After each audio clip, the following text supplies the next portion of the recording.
Well, that's it then. The end of an era. Welcome back to my channel and let's talk about the final episode of Inside Number 9. None of us really knew what to expect going in. There was no poster, the only images used were for that elusive bus episode that never happened in the last series, and the episode title Plodding On, Double D, didn't even seem to be the final choice. I think it was also the working title for the episode Love's Great Adventure, and I was under the impression that this was just a placeholder title for the real finale.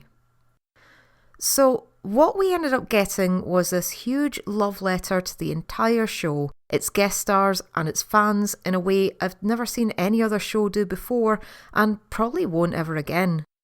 I know that the guest stars over the years have always spoken fondly of being on Number 9, getting those amazing scripts, working with Stephen Rees, and I think it's an amazing testament to the show and its creators that they got so many of these brilliant and no doubt very busy actors all back at the same time. You might be wondering then, if you haven't seen it, was this simply a clip show or a massive cast reunion, or was Plodding On its own episode as well?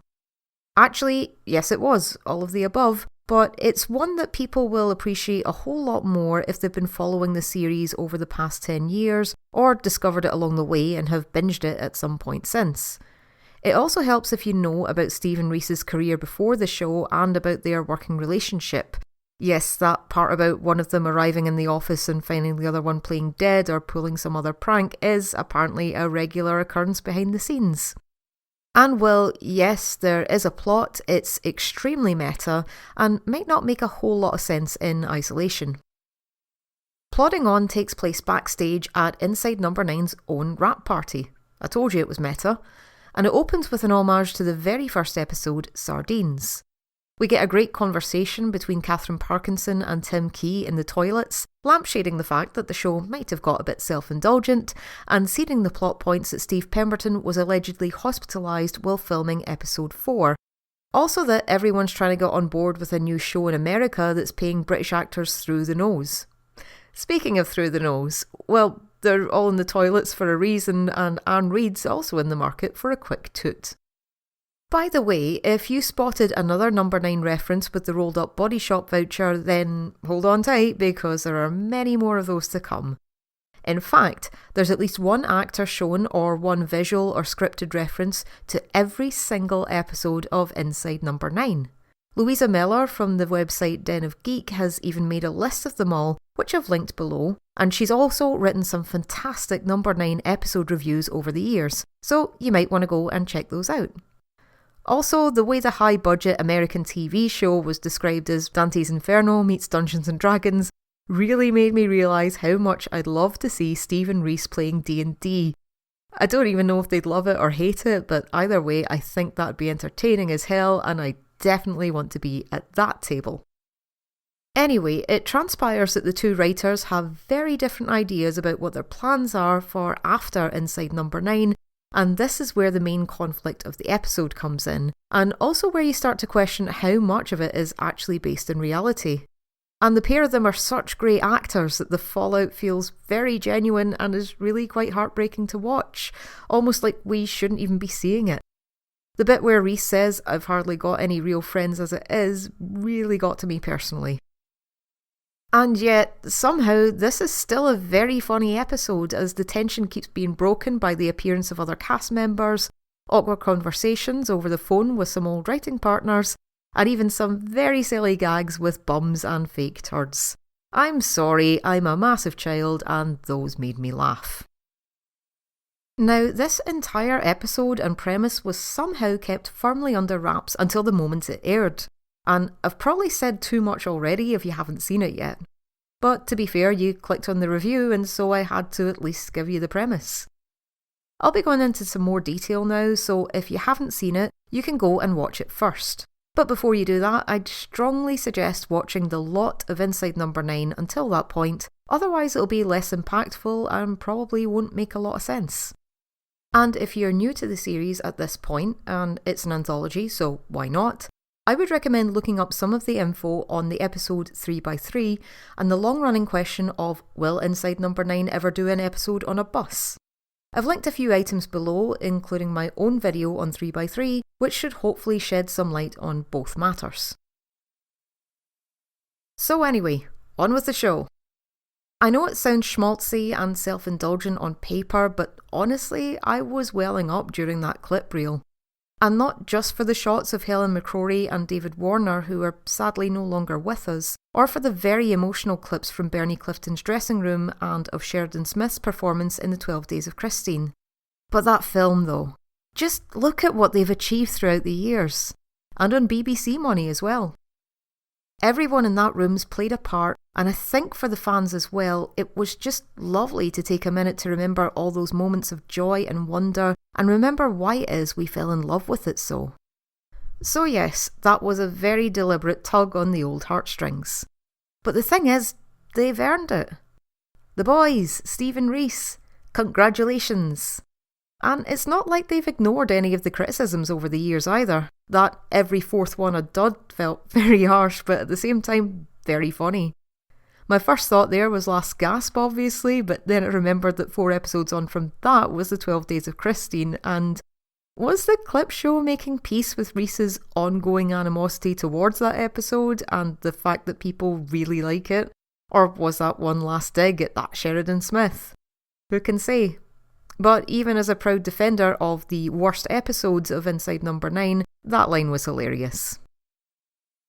And yes guys, we did it. We finally caught the bus. What an unexpected, funny and weirdly heartwarming way to wave goodbye to this iconic TV show. I know there was the idea that the bus episode would never live up to fan expectations, but you know what? I think it just might have. I thought so anyway. Plus, I'm assuming if you've been trying to spot the hair statue in every episode but have had no joy so far, that you at least got to see it here beside the projector. Technically, there's another hidden hair in the credits in case anyone was wondering which episode Europa Lapis was in. So yeah, well played. Also that one shot of the producer wearing Steve's wig in Control-Alt-Escape. Yeah, that's been spotted, they really did think of everything. Oh, and in true Pemberton fashion, the Sphinx was back doing the Guardian cryptic crossword on the day of the final episode, and no, I could not work out a single answer. One more thing that might be of interest here is an interview from back in 2020 with Steve and Rhys. When asked by journalist Jacob Stolworthy if the two would ever make a number 9 with characters from the League of Gentlemen and Psychoville, Rhys replied, "It would be good if we went down that road. All I fear with doing characters we've done before or repeating characters from number 9 is that people will think we've run out of ideas. But if we had, we wouldn't do it. We just enjoy writing the kind of television that we used to like. We're fans of the shows that we make." And then Steve added, and I quote, "We're just plodding on." So that's it then. The end of our little half-hour nothings. And that feels, well, like the end of so much more. I hope you don't mind me getting sentimental, but I posted my first number 9 video on YouTube 5 years ago. I didn't have much of a following back then, and I'd actually come on here looking for other people's takes on Inside Number 9 because I loved this show so much, and not many people were talking about it. When I get obsessed with something, then I start thinking about it all the time. I start analysing it, start breaking it down, making notes, and sometimes those notes end up turning into an article or a script. And it didn't matter if I spent weeks working on it and if only a handful of people had turned up to listen, because if they'd found it, then that meant they probably loved the show as much as I did. I knew you had to be out there somewhere. And one of my wee videos could be that thing, that message in a bottle that someone out there finds and connects with, and it brightens up their day. And that's why you should always talk about the things you care about, because there's always someone else out there that cares about it just as much. I never imagined that the number 9 fandom would grow so big, and even more surprisingly, my own little spot on the internet with it. And I've got to say, it is one of the nicest fandoms in the world to be a part of, and for a series that goes so dark at times, and for, being a woman on the internet, I have to say that the people who comment on my number 9 videos are just so wonderful. I've lost count of how many times I've read your words, and they've touched my soul. Stole my heart, you might say. And the amount of times that's changed my entire day, just seeing such kind comments from people who enjoyed hearing my thoughts, that means everything. And my accent. Some of you are a bit thirsty for that, but hey, I'm not judging. But seriously, I really feel like I've grown alongside number 9, and seeing how far it's come, words honestly did fail me. I really didn't know how I was going to go about writing this review, but well, here we are. I know it's just a TV show, but it's been part of my life for many years now. And if you've stuck around to the end of this video, I'm guessing it was part of yours too. So trust me, it's okay to feel however you're feeling right now. I absolutely get it, even if no one else does. I've just got one last thing to say to anyone who's ever left a comment. I'm honestly sorry that I don't get the chance to reply to all of them, but I do read them all. Or just to anyone who's taken the time out of their day to listen to me. And that's thank you. Really, sincerely, thank you. I'm really going to miss doing these weekly reviews. Or am I? Because it turns out I still have a whole lot to say about Inside Number 9. Plus, I've already started watching it again from the beginning, so how about I go back and review those first 4 series? Plus, I've got that Series 9 roundup video to do, of course, and what about that top 9 most disturbing episodes list I made years ago? That's pretty out of date by now, I should really take a look at it. And what about my personal favourites? The upcoming stage play, that lost webisode, or the history of the hair? There's just so much to cover, and not just number 9, but a whole load of horror, comedy and cult film and TV that I've been dying to talk about for ages now. And also, shameless plug I know, there's now a whole new way for you to watch my videos early, get access to exclusive content, and support my wee channel. Yes, I started a Patreon. No pressure of course, but for anyone who wants to get on board, you'll get to vote on what I do next, see the Series 9 roundup video and all of my future videos before anyone else. I'm working on that Series 9 roundup right now, by the way. Plus, you can hear my very first Inside Number 9 episode commentary on Sardines, quite fittingly, the very first episode. So you can play that next time you're watching number 9, and it'll be like I'm right there with you, rapting away and spoiling everything. But of course, you don't have to sign up if you don't want to, and you've already supported little old me in an amazing way by just taking the time to listen to this video.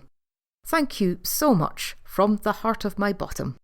And you'll be doing me a huge favour if you could like and subscribe, because that has helped me keep the channel going all of these years and just means the world to me. So who was in your Inside Number 9 Wrap Party emotional support group? Who's been watching it all over again from the very start? And has anyone tried making a diddle diddle daiquiri or any other number 9 themed cocktails? Please share all of your number 9 opinions, thoughts and memories down below, because I'm really looking forward to reading those. As for this channel, I'm just going to keep plodding on. Thank you, good night, and remember, if you're going to cry, cry tears of laughter. See you again soon.